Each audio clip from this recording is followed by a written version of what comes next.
அன்பு நண்பர்களே, வாழ்க்கையில் நாம் அடிக்கடி பயமும் நிச்சயமற்ற தன்மையும் நிறைந்த தருணங்களை எதிர்கொள்கிறோம். எதிர்பாராத சவால்கள் அல்லது நெருக்கடிகள் வரும்போது யாரோ ஒருவர் நம்மை காக்கிறார் என்று அறிவது பெரும் அமைதியை தருகிறது.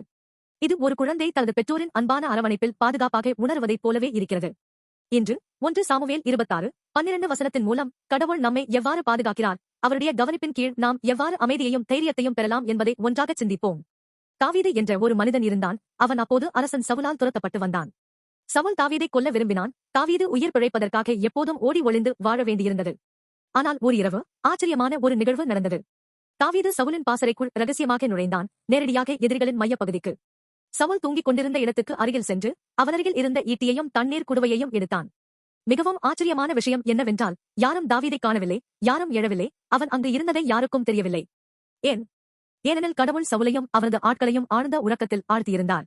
தாவீது இவ்வளவு ஆபத்தான முயற்சியை மேற்கொள்ள முடிந்தது ஏனெனில் கடவுள் தன்னை பாதுகாப்பார் என்று அவனுக்கு உறுதியான நம்பிக்கை இருந்தது.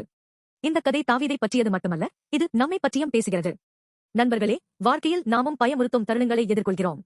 மருத்துவமனையில் ஒரு நோயறிதலை எதிர்பார்க்கும் போது, வேலையில் கடினமான முடிவு எடுக்க வேண்டியிருக்கும் போது, அல்லது நம்மை நேசிக்கும் ஒருவருடன் மோதல் ஏற்படும் போது நாம் கவலைப்படுகிறோம்.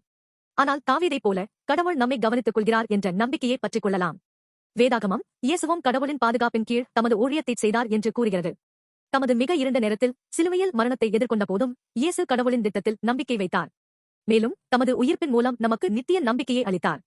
கடவுளின் பாதுகாப்பு என்பது வெறுமனே ஆபத்திலிருந்து நம்மை காப்பாற்றுவது மட்டுமல்ல, இது நமது முழு வாழ்க்கையையும் சூழ்ந்திருக்கும் அன்பு. யோவான் 10:28-29 இயேசு இவ்வாறு கூறுகிறார், நான் அவர்களுக்கு நித்திய ஜீவனை கொடுக்கிறேன், அவர்கள் ஒருபோதும் கெட்டுப் போவதில்லை, யாரும் அவர்களை என் கையிலிருந்து பறித்துக் கொள்ள முடியாது. இதன் பொருள், கடவுளின் கை நம்மை உறுதியாக பிடித்திருக்கிறது.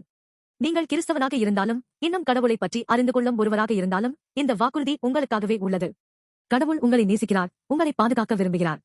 ஆகவே இன்று இந்த உண்மையை உங்கள் இதயத்தில் பதிய வைத்திடுங்கள். நீங்கள் எந்த சூழ்நிலையில் இருந்தாலும் கடவுள் உங்களை பார்க்கிறார், உங்களை காக்கிறார். வேலையில் கடினமான முடிவு எடுக்க வேண்டியிருக்கும் போது கடவுள் என்னுடன் இருக்கிறார் என்று நம்புங்கள். இரவில் உறங்க முடியாத போது கடவுள் என்னை காக்கிறார் என்று மெதுவாகச் சொல்லுங்கள். இந்த விசுவாசம் உங்களுக்கு அமைதியையும் முன்னேறுவதற்கு தைரியத்தையும் தரும்.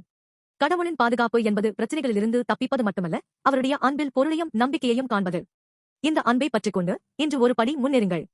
நீங்கள் அனைவரும் இன்று கடவுளின் பாதுகாப்பில் அமைதியை அனுபவிக்க வாழ்த்துகிறேன்.